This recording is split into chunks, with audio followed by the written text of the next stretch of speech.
शेख रशीद साहब खुद तो ये कह रहे थे कि जी अगस्त और सितंबर इस मुल्क के लिए बहुत ही इम्पॉर्टेंट है और मौजूदा हुकूमत के लिए कोई रास्ता नहीं है, फौरी तौर पर इलेक्शन जो है वो उसका ऐलान करे। वही शेख रशीद साहब अगस्त की इस कल रवाना हो गए हैं दुबई, और दुबई से फिर ये चले जाएंगे इंग्लैंड, और तकरीबन इनका वहाँ जाना कोई 2-4 दिन का नहीं है। सुनने में आया है कि लंबे गए हैं। तो लोग ये कह रहे हैं कि आखिर वो भाग क्यों भाग गए, ये बड़ा सवाल है। आप दूसरी तरफ देख रहे होंगे कि इमरान खान साहब इस इशू को बहुत ज़्यादा हाईलाइट कर रहे हैं जब से शहबाज गिल साहब को अडियाला जेल मुंतकिल किया गया है। और फिर न्यूज़ ये भी है कि जी अडियाला जेल में उनको बेहतरीन सहूलत दी जा रही है, और अडियाला जेल में शहबाज गिल को मिलने के लिए ज़ाहिर है कुछ मिनिस्टर्स भी गए हैं, और इस सिलसिले में कुछ और भी बातें हैं। लेकिन जो इम्पॉर्टेंट है वो ये है कि इमरान खान साहब कह रहे हैं कि शहबाज गिल साहब पर बड़ा प्रेशर किया जा रहा है, और प्रेशर ये किया जा रहा है कि वो नाम ले लें इमरान खान का कि इन तमाम चीज़ों के पीछे इमरान खान है, सारे स्क्रिप्ट के पीछे इमरान खान है। इमरान खान ने फ़ोन किया था, इमरान खान ने निजी टीवी चैनल की अरेंजमेंट की थी। ये सारी बातें इमरान खान साहब कर रहे हैं, और शायद ये इसलिए कर रहे हैं कि जी शहबाज गिल ने ये सारी बातें अब उनको बताई हैं कि मुझ पे इतना प्रेशर किया जा रहा है, मुझ पे दबाव डाला जा रहा है ये सारी चीज़ करने के। हालांकि जो हमारी इत्तलात है वो ये है कि पहले दिन ही 1 घंटे के बाद शहबाज गिल ने ये सारी चीज़ें एतराफ़ कर चुके हैं कि जी मुझे ये पार्टी पॉलिसी है, और ये जो कुछ भी मैंने बात की है ये पार्टी पॉलिसी है, और इसमें यकीनन इमरान खान साहब की इंस्ट्रक्शन थी, और उसकी बुनियाद पर मैंने ये प्रोग्राम किया और ये सारी बातें की हैं, और ये पीटीआई की पार्टी पॉलिसी है। तो उस वक्त तो मेडिकल भी उनका हुआ, और मेडिकल ने ये रिपोर्ट दी कि कोई मेडिकल इंजरी नहीं है, किसी किस्म के कोई निशानात नहीं है। और 2 दिन के बाद जो है वो आपके कोर्ट ने उनका जुडिशियल कस्टडी दे दी, जिसकी बुनियाद पर वो चले गए हैं अपना जेल में। और जेल में कहा जा रहा है कि उनको बेहतरीन फैसिलिटीज़ दी जा रही है, क्योंकि जाहिर है कि अडियाला जेल जो है वो आपके अंडर कस्टडी है आईजी जेल खाना जात के साथ, और इसमें पंजाब का बड़े असर रसूख हुकूमत का होता है। पंजाब हुकूमत में इस वक्त पीटीआई मौजूद है। तो इमरान खान साहब का ये स्टेटमेंट अब आना, उस वक्त इन्होंने स्टेटमेंट नहीं दिया था जब उनको गिरफ़्तार किया गया था, और जब वो आपके पहले दिन दूसरे दिन कोई भी उनसे मिलने नहीं गया था, और बाद में जब मिलने गए फवाद चौधरी और अली नवाज़ अवान, तो वो मैसेज देने गए थे कि ख़बरदार वादा माफ़ गवाह नहीं बनना और सारी हक़ाइक़ नहीं बताना। और उन्होंने इस सिलसिले में ज़ाहिर है शहबाज गिल साहब ने उनको ये तसल्ली दी कि जी मैंने तो कुछ नहीं बताया, मुझ पे बहुत प्रेशर है। लेकिन जब अडियाला जेल गए हैं तो वहाँ से ये इन्फॉर्मेशन बहुत ज़्यादा आ रही है कि जनाब मुझे तो नंगा करके मारा गया है, मुझे तो सोने नहीं दिया गया है, मेरे ऊपर तो बहुत तशद्दुद किया गया है। हालांकि मेडिकल रिपोर्ट ये बता रही है कि उन पर कोई तशद्दुद नहीं हुआ है। और इमरान अब चीख के ये बात भी कह रहे हैं कि जी ये बयान देकर मुझे ना इस तरह से भी तायात मुझे नाअहल किया जा रहा है, मेरे ख़िलाफ़ कार्रवाई की जा रही है, मुझे पकड़ने की कोशिश की जा रही है। हालांकि इमरान खान कई केसेस में पकड़े जा चुके हैं। तो शेख रशीद साहब क्यों फ़रार हो गए? शेख रशीद साहब भी इसमें शामिल है। वो जो इन्फॉर्मेशन दी है उसमें फवाद चौधरी भी शामिल है, तभी फवाद चौधरी साहब गए थे और उनको तंबीह की थी कि इमरान खान और मेरा नाम नहीं आना चाहिए। शेख रशीद साहब को अंदाज़ा हो गया है कि सारी चीज़ें एतराफ़ कर ली गई हैं, चला गया है, अहम तरीन इदारों के पास भी चला गया है, और आपके तफ्तीशी अफसर के पास भी है, और हुकूमत के पास भी है। तो चुनांचे शेख रशीद ने तो दौड़ लगा दी है। और उसके साथ साथ अब आप देख लें कि तोशाखाना केस के हवाले से जो है वो आपका जुमेरात से बहुत ही अहम एक केस शुरू होने वाला है, और इस केस के हवाले से कहा यह जा रहा है कि इमरान खान ने सब तकरीबन 200 आइटम जो हैं वो ऐसे हैं तोशाखाना से लिए जिसमें बहुत बड़ी तादाद, जिसकी मालियत करोड़ों रुपए में होती है, उसकी एंट्री गोशवारे में उन्होंने कुछ नहीं बताया 2018, 2019, 2021 के। और इस सिलसिले में एक और भी है कि जी कुछ बहुत सारे ऐसे भी ताइफ हैं जिसकी उन्होंने 20% जो है वो कीमत अदा की, हालांकि 50% कीमत अदा करनी थी। तो कानूनी तौर पर कहा जा रहा है कि इमरान खान साहब इसमें फंस चुके हैं। अब इमरान खान साहब इसमें फंस चुके हैं। तौशा खान केस जुमेरात से शुरू हो रहा है। इसके साथ साथ एक और बहुत अहम केस है और वो है तौहीन अदालत का, यानी तौहीन इलेक्शन कमीशन का। और इलेक्शन कमीशन ने इस सिलसिले में सारे मटीरियल्स मंगवा लिए। कल लाहौर में भी 13 अगस्त को इमरान खान साहब ने चीफ इलेक्शन कमिश्नर और इलेक्शन कमीशन को बड़ी गालियां दी, बुज़दिल का और बहुत कुछ कहा, जिसकी बुनियाद पर वो भी किसी वक्त ये पर्चा इशू होने वाला है। तो इमरान खान का तौशा खाना का केस, जो कि कहा यह जा रहा है कि 30 दिन के अंदर फैसला हो, लेकिन कुछ माहिरीन का ख्याल है कि जी ये 90 दिन के अंदर इलेक्शन कमीशन फ़ैसला दे सकती है।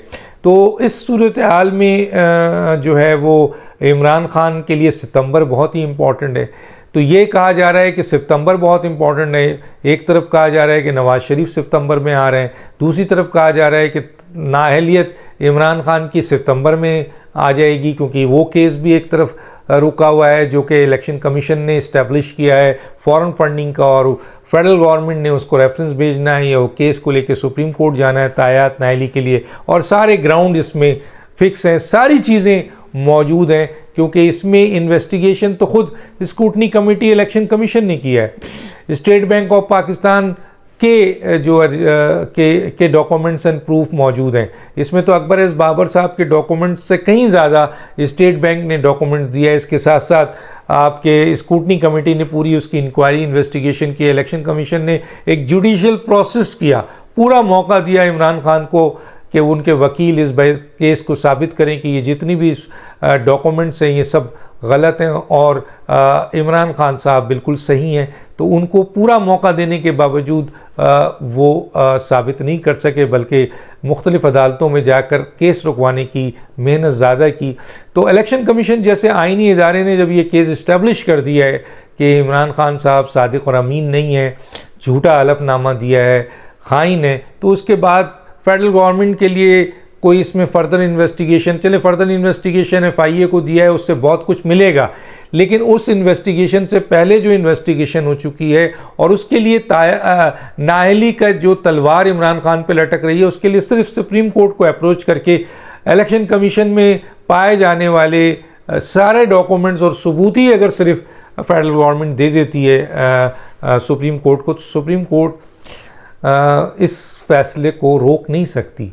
हालांकि एक तासुर जाया जाता है कि वहाँ चंद जजेस PTI को सपोर्ट कर रहे हैं, लेकिन इसके बावजूद इतने सॉलिड डॉक्यूमेंट्स हैं, प्रूफ्स हैं, और आज का नहीं है, ये एक दिन की काविश नहीं है, 8 साल ये चीज़ें जमा हुई हैं। तो बहुत सॉलिड चीज़ है। ज़ाहिर है इलेक्शन कमीशन कभी नहीं चाहेगा कि उसका फ़ैसला ऐसा हो कि सुप्रीम कोर्ट एक झटके से उड़ा दे।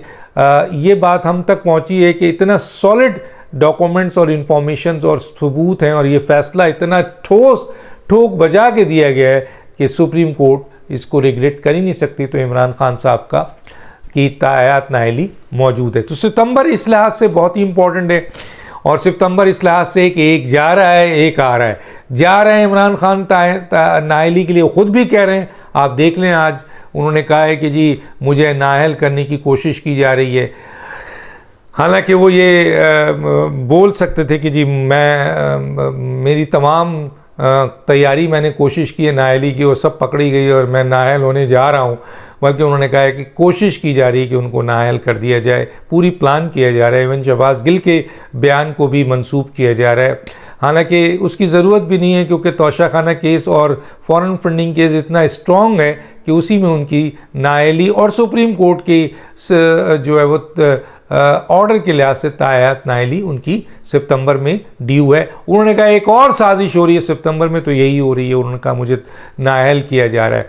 इस सिलसिले में मुख्तलिफ लोग भाग रहे हैं, जिनमें मैंने कहा वो जो है वो शेख रशीद साहब ने दौड़ लगा दी है।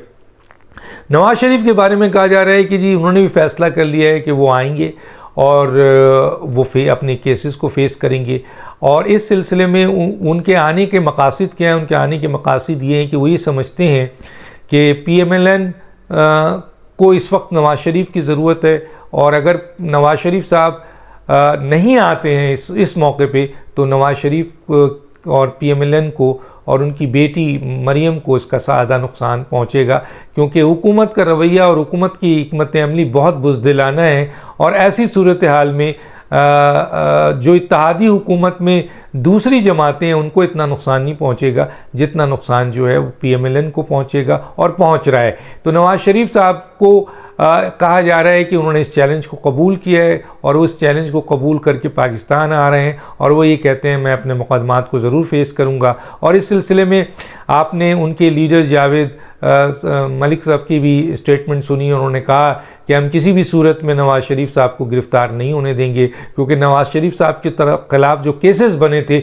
और जो साकिब निसार ने और दूसरे लोगों ने जो ग्रुप ने केसेस बनाए थे वो सब गैर कानूनी, गैर आइनी है और आज साबित भी हो रहा है। तो इस सिलसिले में उनके आने का वाज़ेह है। एक और बहुत इंपॉर्टेंट बात जो मैं आपके सामने रखना चाहता हूँ वो ये है कि इमरान खान बार बार कोशिश कर रहे हैं कि वो इस्टेब्लिशमेंट के साथ मुलाकात कर लें, आर्मी चीफ़ के साथ उनकी एक मुलाकात हो जाए। कई जगह से उन्होंने कोशिश की है कि किसी तरह उनकी मुलाकात हो जाए। दूसरी तरफ वो अमेरिका में लॉबिंग करना चाह रहे हैं कि किसी तरह अमेरिका में भी उनकी जो जितनी चीज़ें हैं उसको दरगुजर करके अमेरिका उनको एक्सेस दे और इस तरीके से वो फिर एक दफ़ा जिस तरह आपके ट्रंप के साथ उनके मरासिम हो गए थे जो बाइडेन के साथ हो जाए। वहाँ से अब तक एब्सोल्युटली नॉट है। हालांकि आपको पता है कि PK की हुकूमत में बाज़ाब्ता वीडियो लिंक के ज़रिए बातचीत हुई, माफ़ी तलाफ़ी करने की कोशिश की है, बड़ी कोशिश की है और इसी तरीके से उस लॉबियस्ट को भी इस्तेमाल करेंगे ताकि अमेरिका के साथ उनके जो गलती हो गई है उनसे बहुत बड़ी कि उन्होंने अमेरिका को जो है वो ज़िम्मेदार ठहरा दिया है और उसकी वजह से आज वो कहते हैं कि जी हम जो है वो किसी तरह अमेरिका उनके साथ बात कर ले। और इसी तरह पाकिस्तान की इस्टेब्लिशमेंट से बात करने के लिए मुख्तलिफ ज़राए से वो कोशिश कर रहे हैं, लेकिन यहाँ भी उनको वाज़ेह तौर पर दो टोक जवाब मिला है, एब्सोल्युटली नॉट। डॉक्टर दानिश को याद दीजिए। अल्लाह हाफ़िज़।